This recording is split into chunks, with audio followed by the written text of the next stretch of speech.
అలాగే నాకు నిన్న గొడవలు జరుగుతుంటే నాకు అనిపించింది, నాకు ఇవే గుర్తొచ్చినాయి అధ్యక్ష. వాళ్ళు ఎప్పుడైతే పేపర్లు విసిరేసి అక్కడ దాకా వచ్చారో నాకు గుర్తొచ్చింది వివేకానంద రెడ్డి గారి హత్య గుర్తొచ్చింది.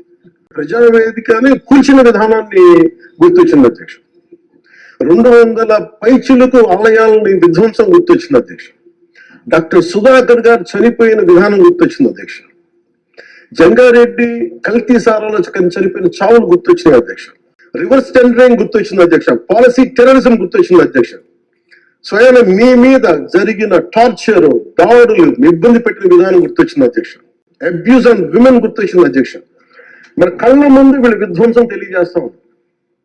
వీళ్ళు ఈ స్థాయిలో ఇక్కడ ప్రవర్తిస్తే దానికి సంబంధించి బయట ఇట్లాంటి గొడవలు జరుగుతాయి అధ్యక్ష.